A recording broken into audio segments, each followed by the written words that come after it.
आपका 1 अप्रैल को होने वाला सब्जेक्ट हिस्ट्री का एग्ज़ाम है क्लास 12 वालों के लिए। तो मैं आपके लिए सैम्पल पेपर लेके आया हूँ हिस्ट्री का। तो कुछ इस तरह होगा आपका सैम्पल पेपर। तो मैं आपको खंड कहाँ से बताता हूँ, कहाँ से एमसीक्यू, क्योंकि एमसीक्यू में थोड़े बहुत क्वेश्चन से मिल जाते हैं। तो ठीक है, तो मैं आपको एमसीक्यू बता रहा हूँ। तो उसमें है, दी गई जानकारी की सहायता से प्राचीन भारत के शासक की पहचान कीजिए और सही विकल्प का चयन कीजिए। तो पहले आपको उन्होंने देवानपीय का उपाधि मिली। सेकंड है, उन्होंने बुद्धत्व के अवशेषों का हिस्सा स्तूपों के लिए वितरित किया। और थर्ड है, वह पहला शासक था जिसने चट्टानों और स्तंभों पर संदेश खुदवाए गए। विकल्प ठीक है, खुदवाया तो कौन था वो था का समुद्रगुप्त। ठीक है, अब आते हैं सेकंड में। सेकंड है, प्राणी की पुस्तक अष्टाध्यायी निम्नलिखित में से किस विषय पर आधारित है। तो ये आपको बताना है। ठीक है, 4 मिलेंगे आपको, प्रणाम, व्याकरण, गणित, चिकित्सा, आयुर्वेद। और सेकंड और थर्ड है आपका मिलान, महाभारत के पात्र और ये भूमिका के पात्र। ठीक है, भूमिका तो ये इजी थोड़ा। दुर्योधन, दुर्योधन का आंसर हो जाएगा दुर्योधन की माता। और एक गांधी, गांधी हो जाएगा पांडवों की माता। और तीसरा कुंती, कुंती हो जाएगा आपका सेकंड धृतराष्ट्र ज्येष्ठ पुत्र। ठीक है, और फोर्थ बचा, फोर्थ लास्ट हो जाएगा आपका हिडिंबा का पुत्र। तो आपका आंसर कौन सा हो जाएगा, दूसरे का वाला तो हो जाएगा आपका का। ठीक है, ये आंसर का आपका सही आंसर है।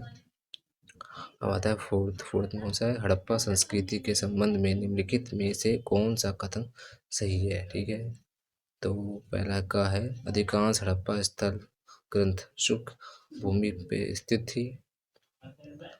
और चौथा है, इसमें आपका सही आंसर बता देता हूँ मैं आपको टाइम न वेस्ट करते हुए। इसका आंसर सही आंसर होगा हड़प्पा। ये हड़प्पा स्थलों पर नहरों का कोई निशान नहीं मिला। ठीक है, जो वहाँ रहते थे लोग बाग, वहाँ पे कोई नदी यदि नहीं थी। ठीक है, तब आते हैं पाँचवा, ये नहीं है आपके लिए, दृष्टिकोण बच्चों के लिए है ये। तो हम आते हैं छठे के लिए। छठा, यह रिक्त स्थान को भरे और बुद्ध का पहला अवशेष डैश में दिया गया है।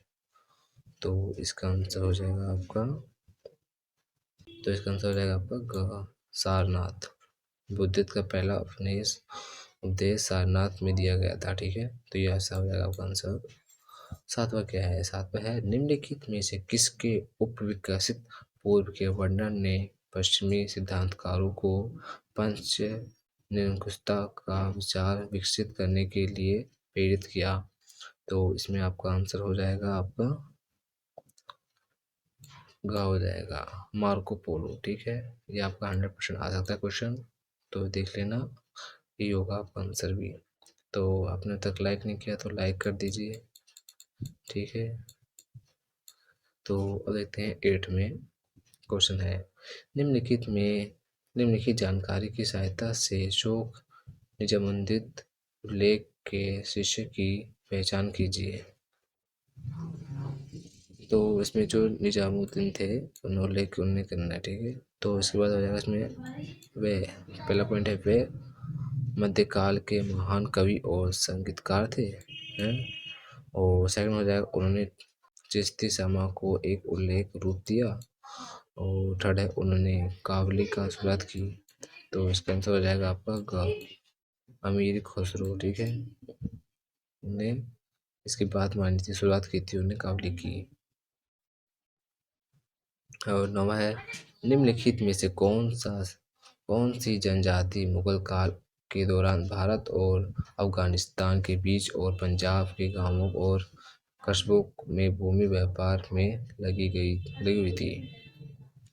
तो इसका आंसर आपको हो जाएगा का मुंडा, क्योंकि यहाँ पे सिंपल सी बात है, पंजाब की बात की गई तो मुंडा ही आएगा। ठीक है, तो आपका ये क्वेश्चन है, नीचे 2 कथन दिए गए हैं, अभिकथन ए और कारण आर के रूप में है, इन्हें ध्यानपूर्वक पढ़ें और निम्नलिखित प्रश्नों के उत्तर दें।